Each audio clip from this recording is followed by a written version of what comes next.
नौकरी करनी बंद कर देना तो सब पुरुषों को नौकरियां मिल जाएंगी। अरे दुष्टो, जो पुलिस भी उसी पुरुष प्रधान समाज का दर्पण है, जिस पुरुष प्रधान समाज ने महिलाओं को स्थिति में पहुंचाया है। जो पुलिस व्यवस्था है, आपको लगता है कि पुलिस व्यवस्था उस हिसाब से काम कर रहे हैं जिस हिसाब से उनको करना चाहिए? नहीं कर रही है, क्योंकि पुलिस भी उसी पुरुष प्रधान समाज का दर्पण है, जिस पुरुष प्रधान समाज ने महिलाओं को स्थिति में पहुंचाया है। ये मनुवादी सोच के लोग महिलाओं को चाहते ही नहीं कि ये इज्जत के साथ जिए और ये सम्मान के साथ अपने हक की आवाज बुलंद करें। ये टीचर, डॉक्टर, इंजीनियर या कहीं और अच्छे पद पर पहुंचे, इनको लगता है, अरे कई बार मैं सुनती हूँ, कहते हैं ये औरतें नौकरी करनी बंद कर देना तो सब पुरुषों को नौकरियां मिल जाएंगी। अरे दुष्टो, जो भी देश डेवलप हुए हैं वहाँ जाकर देखो, महिलाएं पुरुष बराबर काम करती हैं। वो खदानों में भी काम करती हैं, वो स्कूलों में भी काम करती हैं, हॉस्पिटलों में भी काम करती हैं, तभी कोई देश और समाज तरक्की करता है। सरकार तो यही कह रहे हैं ना कि बेटी बचाओ बेटी पढ़ाओ, लेकिन उसके बावजूद भी हमारे देश में बेटी को खुलेआम बलात्कार भी होते हैं, खुलेआम बेटी के ऊपर तेजाब डाला जाता है। मैडम, वो होता है क्यों? क्योंकि इनका कहने और करने में फर्क है। जब ये कहते हैं कि हम रोजगार देंगे, तब ये हमारे रोजगार छीनते हैं। तब ये हमारे रोजगार छीनते हैं। जब ये कहते हैं बेटियों को सुरक्षा देंगे, तब ये कुलदीप सेंगर जैसे दुष्टों से हमारी बेटियों की हत्याएं करवाते हैं, रेप करवाते हैं, और अगर वो आवाज बुलंद करे तो उसके परिवार का खात्मा करते हैं। अगर मैडम जनता ही बलात्कारियों को जब छोड़ देते हैं, उसके बाद बहुमत के साथ उसी राज्य में जीत के आएंगे, तो कैसे हम सुरक्षा की उम्मीद कर सकते हैं? आप जानते हैं कि जनता ने जिताया, उनको जिताया ईवीएम में, उनको जिताया प्रशासन ने, उनको जिताया पुलिस ने, उनको जिताया उनकी गुंडागर्दी ने। आप कैसे कहते हैं जनता ने? जनता तो गालियां दे रही है। वो सब जगह जीतते जाएंगे। आपके समझ बहुमत के साथ बहुमत उसको दिखाएंगे बहुमत, क्योंकि उनके अपने कुकर्मों को लेजिटिमाइज करने का तरीका ही चुनाव है। वरना तो जनता खुद खड़ी होकर आंदोलन, किसान आंदोलन की तरह आंदोलन करेगी ना, तब इनकी लेजिटिमेसी खत्म होगी। बहुत बार आंदोलन हुआ है मैडम, चाहे यही जंतर मंतर पे, चाहे निविया का आंदोलन हरा हो, या आपका जो हैदराबाद का जो मामला था, उसमें यहाँ पर तमाम बहुत बड़ी बड़ी प्रोटेस्ट हुआ है। उसके बावजूद भी महिला सुरक्षा के, महिला को प्रोटेक्शन नहीं मिल रही उस हिसाब से। जब बाढ़ खेत को खाने लगेगी तो कौन सुरक्षा देगा?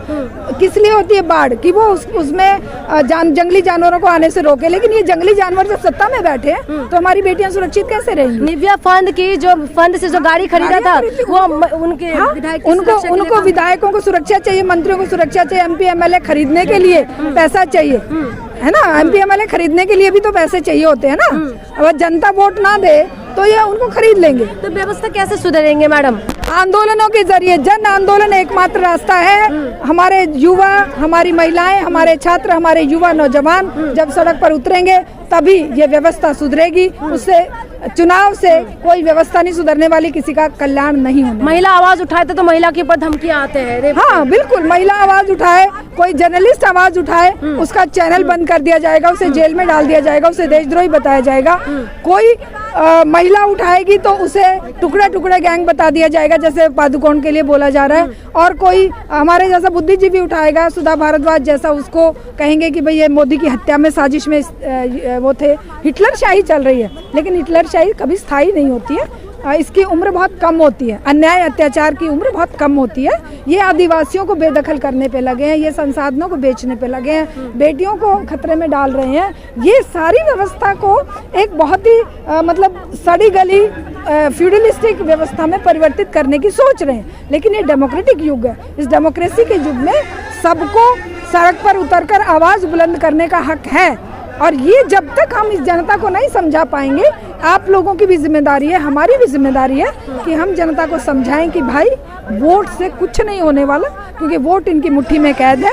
ये जब चाहेंगे, वोट नहीं मिला तो ये विधायकों को खरीद लेंगे, है ना? तो वोट का महत्व कह रहा है। तो इसलिए नेशनल क्राइम रिकॉर्ड ब्यूरो कह रहे हैं कि मध्य प्रदेश में सबसे ज्यादा महिला और बच्चों के ऊपर अपराध है, लेकिन वही राज्य के गृह मंत्री कपड़ों पे बयान देते हैं। देखिए कितनी शर्म की बात है। इनको अपने यहाँ पर बेटियों की सुरक्षा से मतलब नहीं है। ये एक बयान ऐसे देंगे जिससे कि इनको वोट की राजनीति में फायदा हो।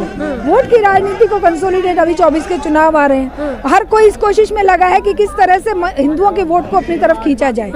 जब तक हम ज्यादा से ज्यादा लोगों को अपने उसमें नहीं रखेंगे, तब तक हिंदुओं को हम बहका के बेवकूफ़ बनाकर जब तक अपने कब्जे में नहीं रखेंगे, तब तक हमें वोट नहीं मिलेगा। क्योंकि क्रिश्चियन या मुस्लिम या ये तो माइनॉरिटी में है, उनको ठोकर मार देंगे, उनको बदनाम कर देंगे, उनको धर्म के नाम पर अलग कर देंगे तो चलेगा, लेकिन हिंदू को मुट्ठी में रहने चाहिए। देखिए केजरीवाल भी वही कह रहा है, बिल्किस बानो पे जब बात करने के लिए कहा हम कुछ नहीं बोलेंगे, जिसको बोलना है बोलो, यहाँ पर दंगे हुए हम कुछ नहीं बोलेंगे। ये सब लुटेरे एक ही थैली के चट्टे बट्टे हैं, केवल जनता विपक्ष बने, जनता और आप जैसे बुद्धिजीवी वर्ग के लोग जब आगे आएंगे तभी हम लोग इस व्यवस्था को बदल पाएंगे, तभी ये परिवर्तन आएगा। और परिवर्तन ही only change is constant, nothing is स्थायी, nothing is permanent, only change is permanent. ठीक है। तो परमानेंट चेंज है, अगर प्रकृति का नियम है, अगर ये साइंस का नियम है, तो हम क्यों पीछे हटें।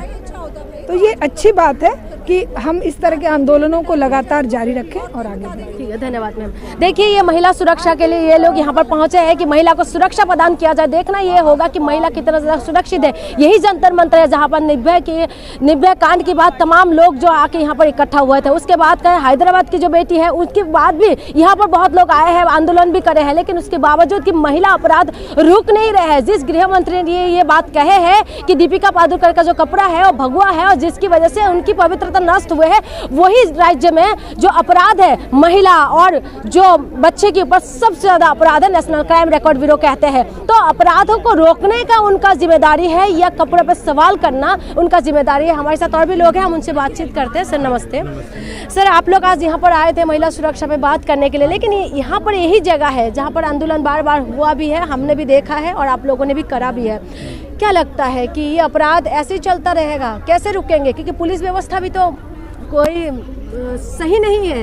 देखिए अपराध की जी बिल्कुल, अपराध की शुरुआत वहीं से होती है जब राजनीतिक पार्टियां मैदान में उतरती हैं, जब वो अहम मुद्दों को भूलकर इन मुद्दों पे बात करती हैं कि अगर आपने इस फलाना पार्टी को वोट नहीं दिया तो फलाना देश आपके ऊपर आक्रमण कर देगा। जबकि मुद्दे होने चाहिए कि नारी शिक्षा, बच्चों का विकास, सबको रोजगार मिले।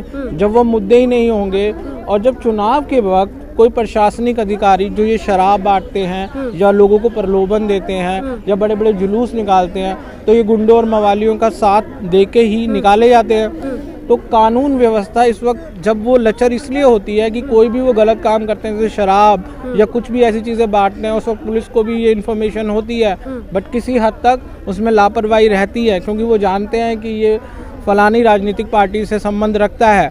तो वहीं से कानून को कमज़ोर करने की जो ताकत मिलती जाती है। इसके बाद अब कोई भी बड़ी पार्टी होती है, जैसे मान लीजिए बीजेपी हो, कांग्रेस हो, मैं सबकी बात कर रहा हूँ, जब भी ये बड़े बड़े प्रचार करते हैं तो इनके पीछे कोई ना कोई पूंजीपति जैसे कि अडानी, अंबानी इनके पीछे होते हैं। उसके बाद जब ये चुनाव जीत जाते हैं, लोगों में प्रलोभन देके वादा करके जीत जाते हैं, शराब पिला के या कोई भी चीज़ करके जीत जाते हैं, उसके बाद ये 3 कानून लेके आते हैं। किसान कानून, उस विशेष कानून में विशेष एक पूंजीपति की मदद की जाती है। उसके पहले ही गोडाउन खुल चुके हैं, सब कुछ खुल चुका है, उसके बाद कानून आ रहे हैं। मतलब ये पहले से ही आपस में एक सांठगांठ होती है, इस वजह से कानून व्यवस्था कभी नहीं सुधर पाती। आपने अभी बताया कि रोजगार देने की तो बात करी थी, 2 करोड़ रोजगार हर साल मोदी जी ने। आपने बोला है अभी कि सबका साथ नहीं दे रहा है, सबका साथ सबका विकास की बात तो यही कह रहे हैं। हाँ तो बता तो रहे हैं, बिल्कुल सही कह रहे हैं। 80 करोड़ लोगों को तो इनको राशन बांटने की जरूरत पड़ रही है। ये अपने मुंह से खुद कहते हैं कि हमने 80 करोड़ लोगों को राशन बांटा। इसका मतलब 80 करोड़ लोग जीवन स्तर जो होता है उससे नीचे हैं, उससे नीचे के लोग हैं। तो ये रोजगार की बात कहाँ से कर रहे हैं? खुद कह रहे हैं 80 करोड़ लोगों को हमने राशन बांटा है। मुझे नहीं लगता ये तथ्य बिल्कुल भी सही है। रोजगार के बिल्कुल ज्यों का त्यों है। पिछले 10 सालों में कोई सुधार नहीं आया है। पुलिस व्यवस्था में थोड़ा सुधार होना चाहिए, क्योंकि पुलिस के पास जाते हैं तो ऐसे सवाल करते हैं जैसे जो पीड़िता है उन्हीं को ही लगता है कि वही अपराधी है, उसमें कुछ सुधार होना। देखिए ये तो हम उन अपराधों की बात कर रहे हैं जो कि लिखित में है, जो कि दर्ज हुए, जो कि कोर्ट तक पहुँचे, जो कि अखबार तक आए, जो हमें पता है। उन अपराधों का क्या जो लिखे ही नहीं गए, उनकी सुनवाई नहीं है। एक निर्भया से लेके कोई भी रेप हो जाता है तो ये पूरे महिला संगठनों को आना पड़ता है। 100 महिलाएं उतरती हैं, तब जाके चार्जशीट बनती है, रिपोर्ट तब लिखी जाती है। तो हमें इसके अंदर नैतिक शिक्षा का भी सवाल आता है कि लोग जो गवाह हैं, साक्षी हैं, वह सामने आए और उसके लिए कोर्ट को भी प्रोसीजर्स करने चाहिए कि भाई आपको कैब की व्यवस्था की जाएगी। लोग समझते हैं 4 साल 6 साल केस चलेगा, कौन कोर्ट के चक्कर काटेगा। तो इन सब चीज़ों में हाँ सुधार की आवश्यकता है और होनी चाहिए। ठीक है, धन्यवाद सर। Thank you.